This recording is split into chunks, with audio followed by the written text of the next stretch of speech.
If this congregation is like any other congregation, there are people in the pews today that had a hard time getting up out of bed, getting dressed to come to a building alone. Others came with troubled minds because of the storms in their lives that they are facing. Again, it seems like alone. Children are concerned about their parents, and parents are concerned about their children. Let's see what Jesus teaches us about grief and loss from John chapter 11. This morning, first of all, we want to spend some time with the text and look at some of the things that Jesus teaches us in regard to the text as he was trying to spend time with his disciples, and then Mary and Martha. And then secondly, we want to make the application to our lives. As Jesus dealt with Mary and Martha, we can as well try to help others when they deal with the storms of their life. First of all, in the text, Jesus regards the idea of death as sleep. Because very quickly in the text, he begins to have a discussion with the disciples about Lazarus being asleep.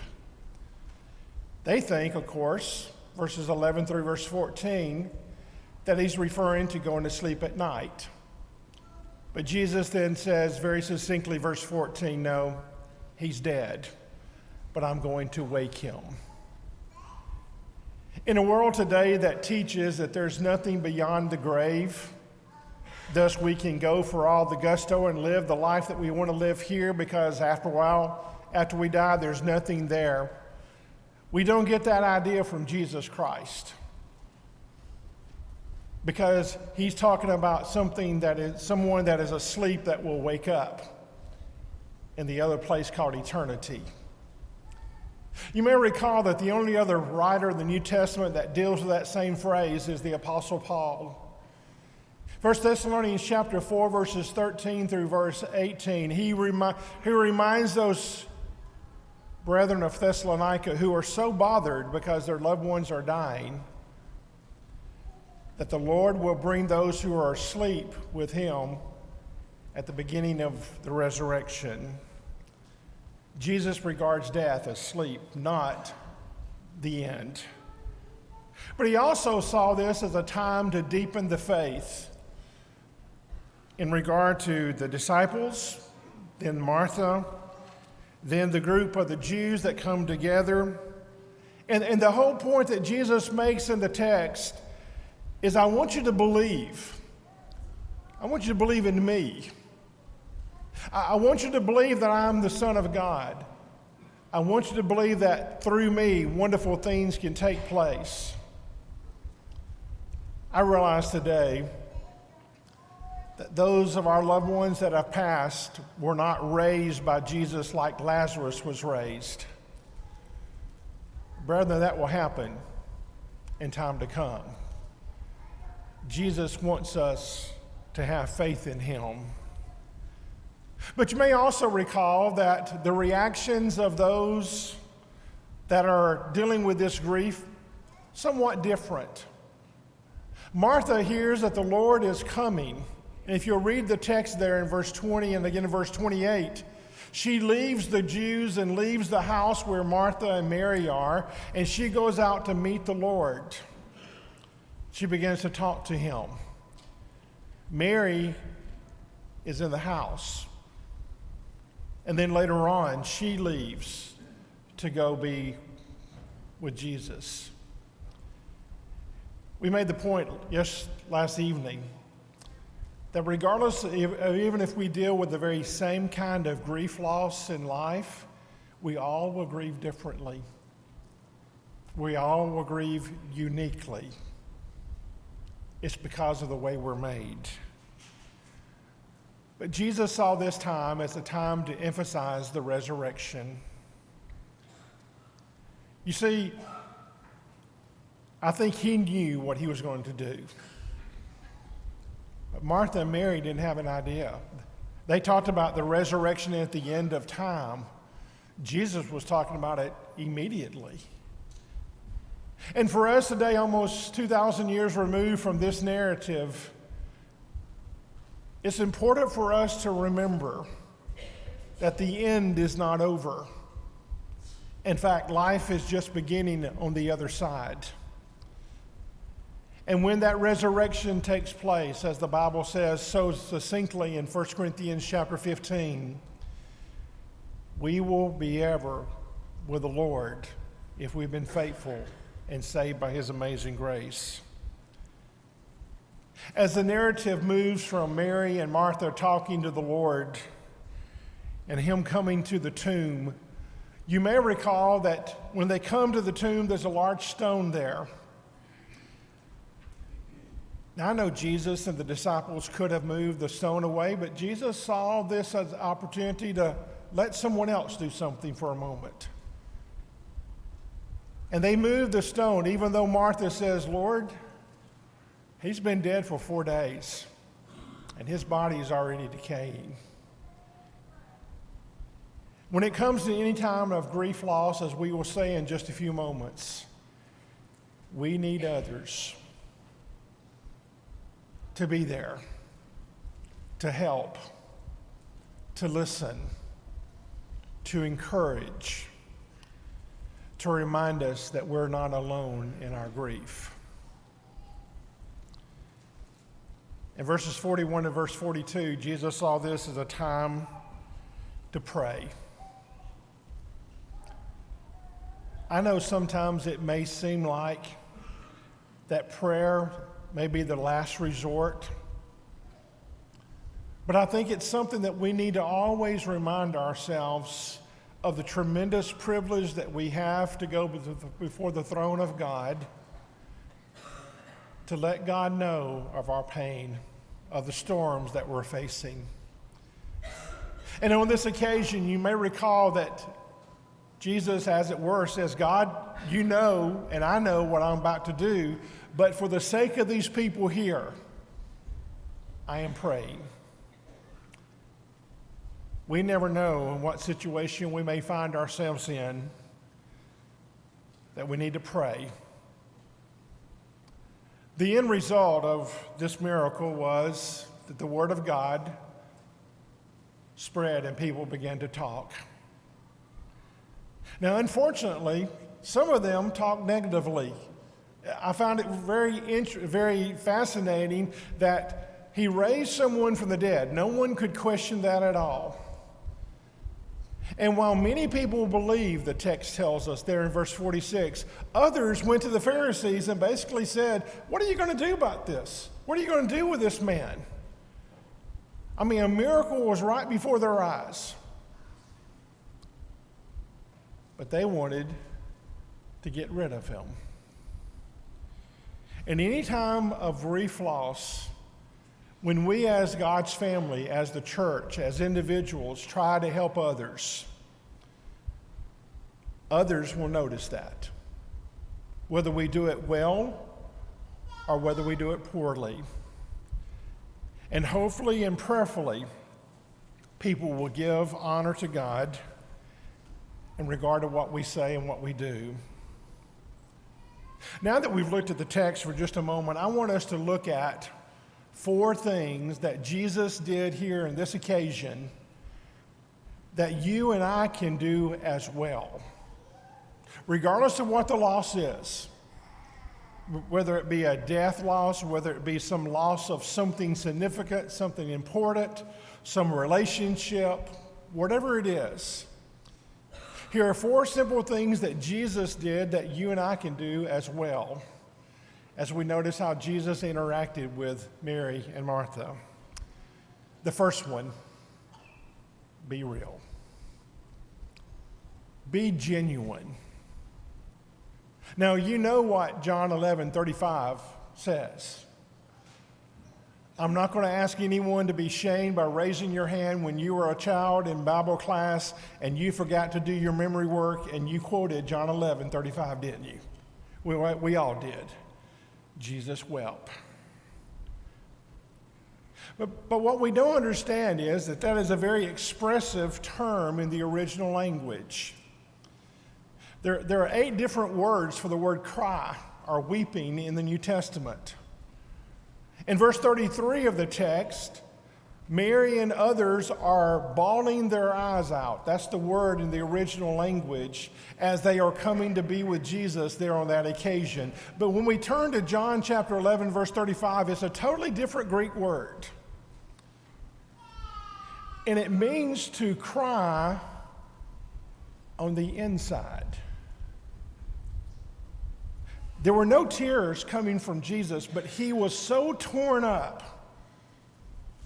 The word itself refers to something like a horse snorting. You're so just frustrated.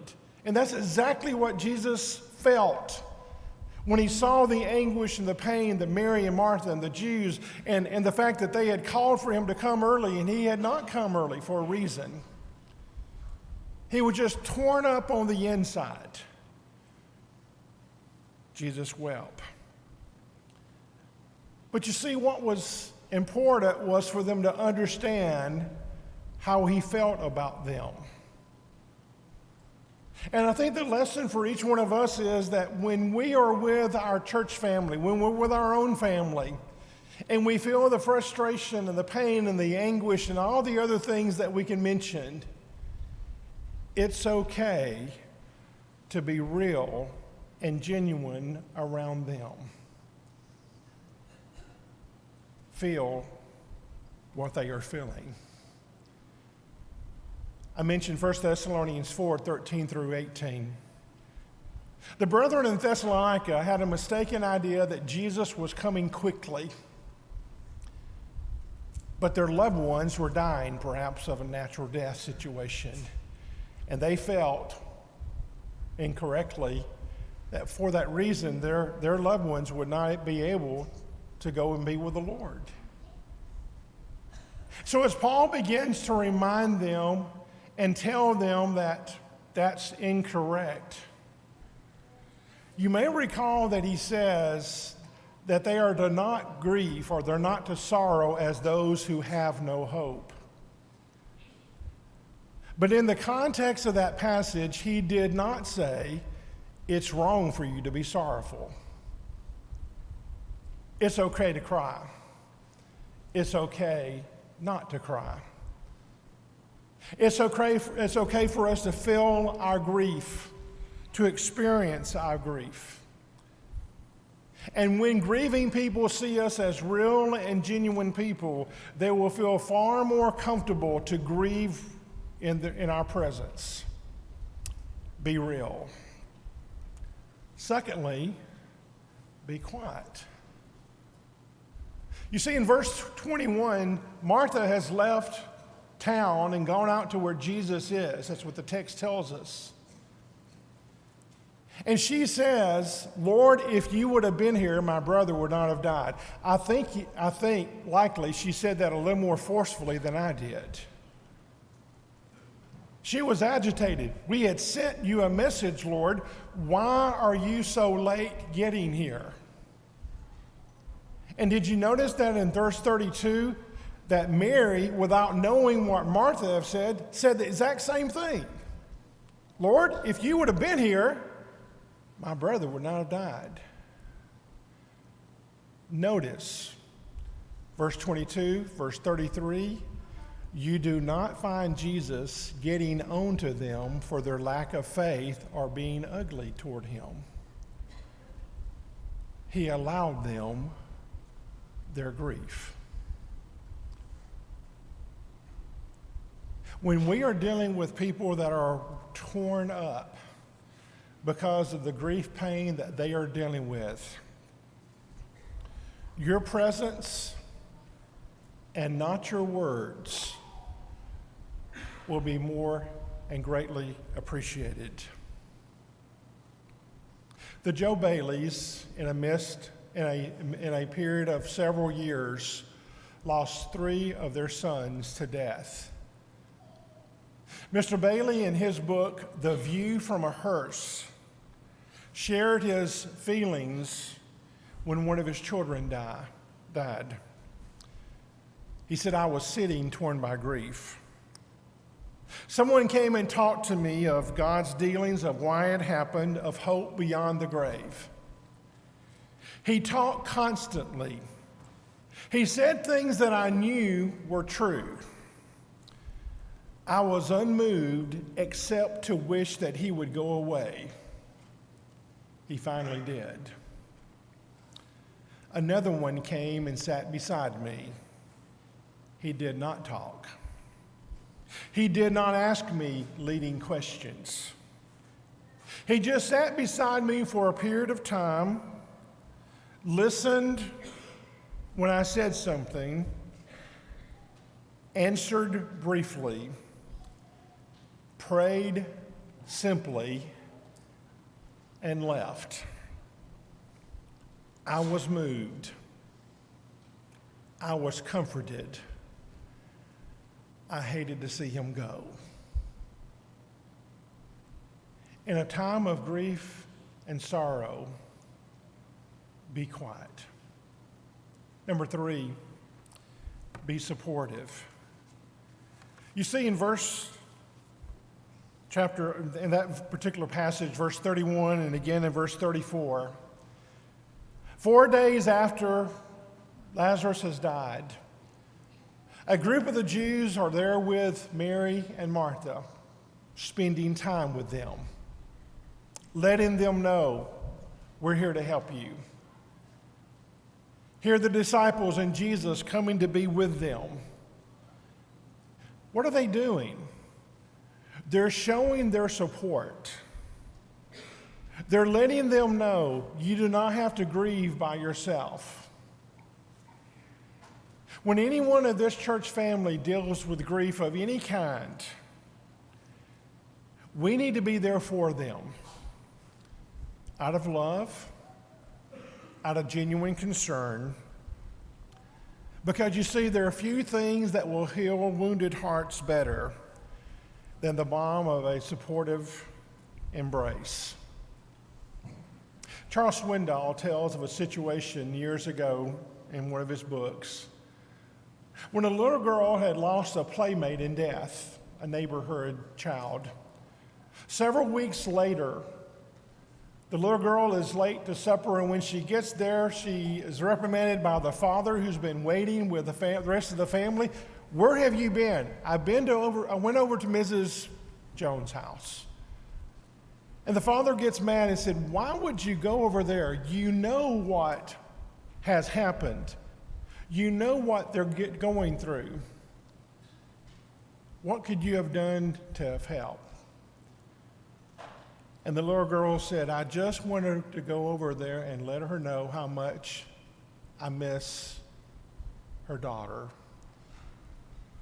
And said she started crying. The mom did. And I got up in her lap, and I cried with her. That's being supportive. Number 4, be available.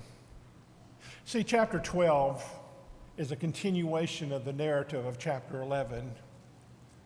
Lazarus has been raised, and here's Jesus and the disciples coming to eat with them there in Bethany, spending time with them. Can you imagine the questions that Lazarus must have had? Remember where he had been in the afterlife.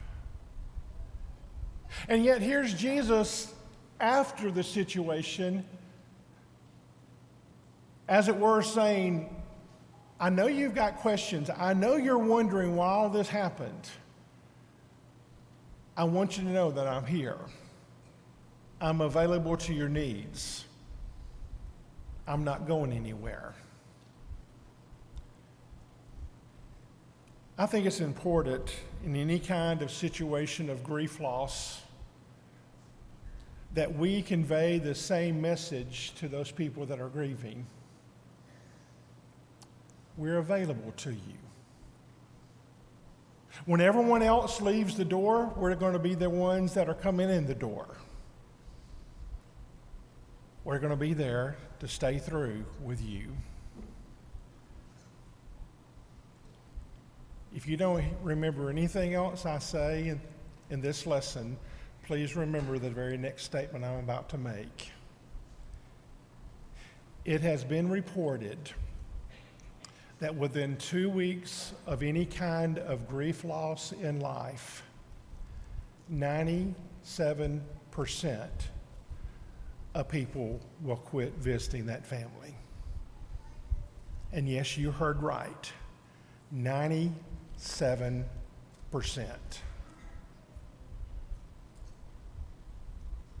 And for those who are grieving, you know that it's after 2 weeks that the real shock of grief begins to wear off. It's after 2 weeks that you begin to sort of wake up and realize what this loss is beginning to mean to you. And you look around and you wonder, where'd everybody go?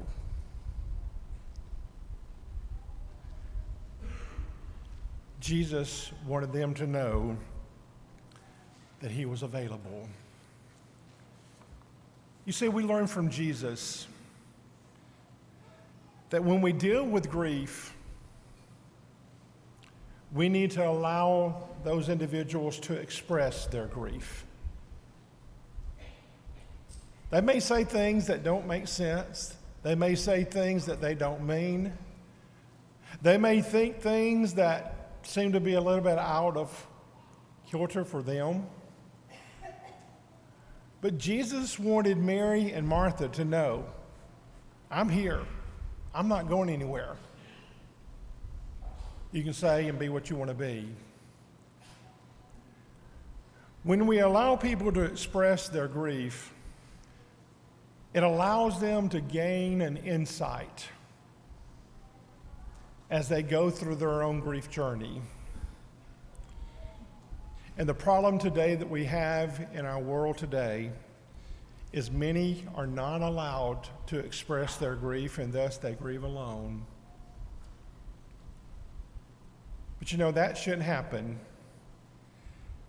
because not only did Jesus show his love and his care for Mary and Martha then, but folks, we must do the same today, because we are an extension of Jesus in everything that we do. In the storms of life that we face, who will be there with us? And we know that God will be there. But what about God's children? What about God's family?